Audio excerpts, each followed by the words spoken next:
Bonjour à toutes et à tous, bienvenue sur les antennes de RCF. Ce matin, on parle de la 8e édition de la Journée nationale du sport et du handicap avec Lucie Perrin, vice-présidente en charge de l'innovation sociale à STAPS Reims, et avec Hugo Richet qui est trésorier de l'association rémoise des étudiants en STAPS.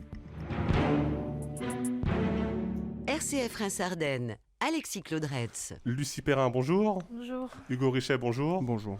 8e édition de la Journée nationale du sport et du handicap. La date retenue officielle, c'est demain, mercredi 24 mars. Mais là, finalement, cette journée, ça se traduit sur une semaine qui a commencé hier, lundi, et qui va s'articuler jusqu'au vendredi prochain. Oui, tout à fait. On a démarré hier donc, avec une vidéo de présentation que vous présentera Lucie au fil du programme. Et donc, nous, aujourd'hui, on vient ici pour présenter un peu ce qu'est la Journée nationale du sport et du handicap.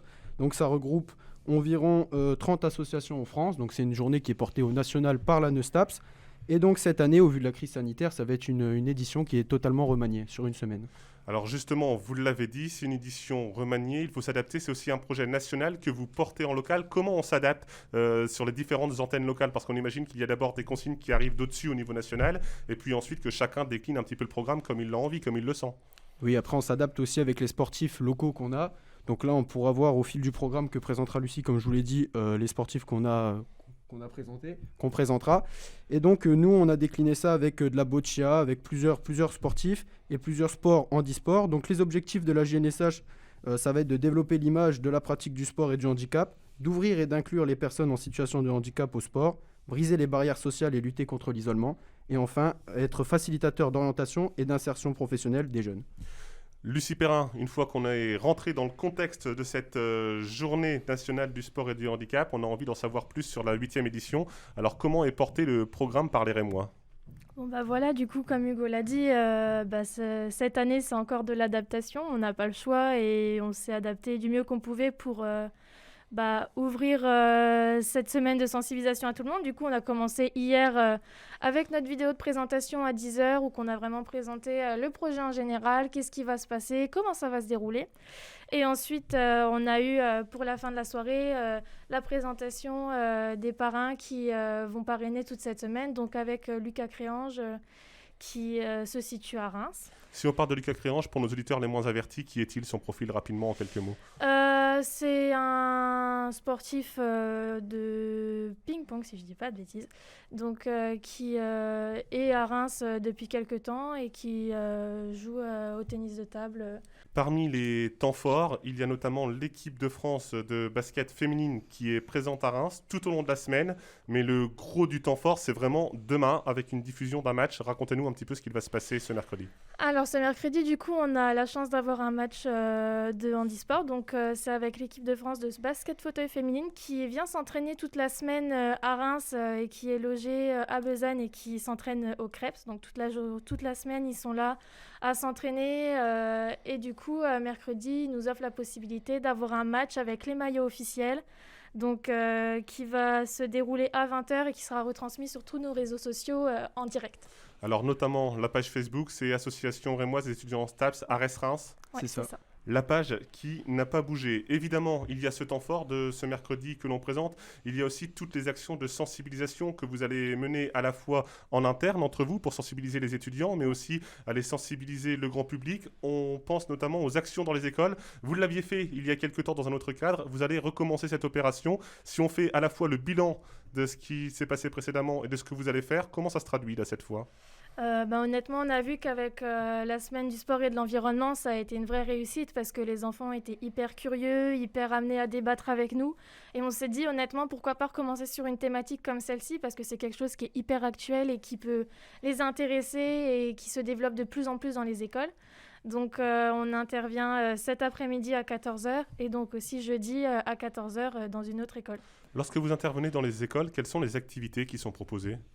On a un peu de tout. On va avoir des fauteuils qui vont nous être fournis. Donc, on va pouvoir faire du basket fauteuil, du hand fauteuil. On va pouvoir essayer pas mal de choses. Il va y avoir aussi comme la boccia, pourquoi pas. Et on va avoir des intervenants qui seront vraiment spécialisés dans leur sport et qui pourront du coup être à mieux que nous-mêmes pour leur présenter et les mettre en place.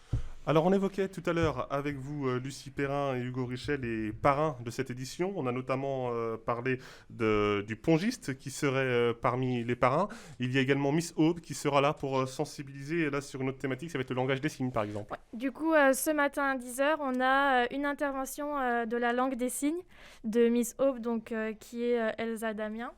Elle est hyper impliquée là-dedans parce qu'elle le vit tous les jours, donc elle s'est portée volontaire pour pouvoir nous présenter et venir sur nos réseaux avec des sous-titres et leur présenter comment ça se passe. Est-ce qu'il y a d'autres personnalités aussi que celles que l'on a déjà présentées qui vont participer à cet événement? On le rappelle, la Journée nationale du sport et handicap, mercredi 24 mars, mais c'est tout au long de la semaine, depuis hier jusqu'à vendredi. C'est ça. Donc du coup, jeudi à 10h, pareil, on va avoir une autre interview avec Gauthier Richard qui fait de l'aviron.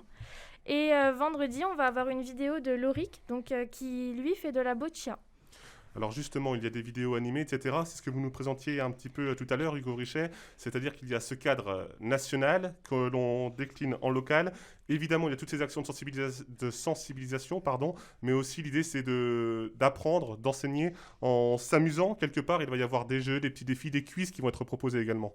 Ouais, tout à fait. Donc, on va avoir une action de sensibilisation auprès des élèves, auprès des étudiants. Donc, on retrouvera sur des interventions en école, mais également avec la promotion de ce sport handicap et la promotion également de donner un peu de visibilité à ces sportifs qui ne l'ont pas forcément au quotidien. Donc, on pense notamment à Loric qui fait de la boccia ou encore à Gauthier Richard qui fait de l'aviron. Alors justement, on parle pas mal de la boccia dans cette interview. Pareil, là, pour nos auditeurs qui ne savent pas forcément de quoi il s'agit, si on devait présenter ce sport, comment on en parlerait ? Bah, ça s'assimile un petit peu à la pétanque, donc ça va être des personnes qui sont en situation de handicap, qui sont en fauteuil, donc qui auront des boules en mousse, et donc ça ressemble à la pétanque, ça va être 3 boules et ils vont devoir lancer et se rapprocher le plus proche du cochonnet, si on peut ramener ça là-dessus. Effectivement, lorsque l'on est étudiant en STAPS et que l'on est intéressé par cette problématique, on se rend compte que c'est essentiel de le mettre en avant. Il y a cette journée nationale avec la date de demain qui est retenue. On le rappelle, les actions sont tout au long de la semaine, mais au-delà de cette semaine, c'est même tout au long de l'année qu'on essaye de sensibiliser le public. Alors comment fait-on le reste de l'année en dehors de cette semaine ? Il y a vraiment un désir de partager des thématiques comme celle-ci et donc ça va être de la sensibilisation. On le voit de plus en plus de toute manière avec le sport qui s'est rallié au ministère de la Santé. Donc on a beaucoup plus de thématiques qui parlent de ça. Donc on fait vraiment au mieux pour repartager des choses. Aussi nous, le partager de nous-mêmes quand on est avec des étudiants. Et voilà, c'est un travail qui se fait tout au long de l'année et tout au long de notre vie, de toute manière, parce que c'est un désir de sensibiliser et d'amener du plus toujours et encore. Donc voilà. Il va aussi y avoir des moments un peu plus détente avec des petits quiz, etc. qui sont prévus. Ça va être le moment aussi d'évaluer un petit peu les connaissances de chacun et savoir où guider les prochaines années, les prochaines éditions peut-être.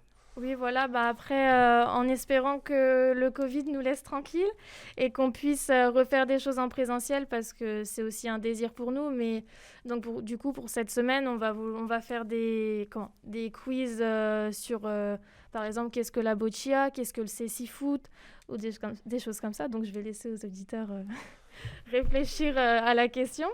Et après, on va avoir des end box, plein de choses comme ça. On va vraiment faire des choses assez ludiques pour que tout le monde puisse participer parce que du coup, on est sur nos réseaux sociaux. Donc, c'est le grand public, c'est pas que les étudiants qui sont présents. Donc, peut-être que parfois, il y aura des mots qui seront peut-être plus compliqués pour certains que d'autres. Donc, voilà, on essaie vraiment d'ouvrir à tous.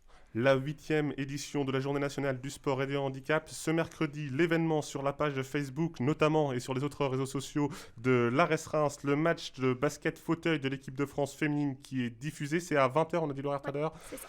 Voilà, c'est confirmé par Lucie. Merci. Lucie Perrin, vice-présidente en charge de l'innovation sociale, STAPS Reims, d'être venue nous présenter cet événement. Merci Hugo Richet, qui est trésorier de l'association rémoise des étudiants en STAPS. Et on vous retrouve très bientôt. Merci. Merci.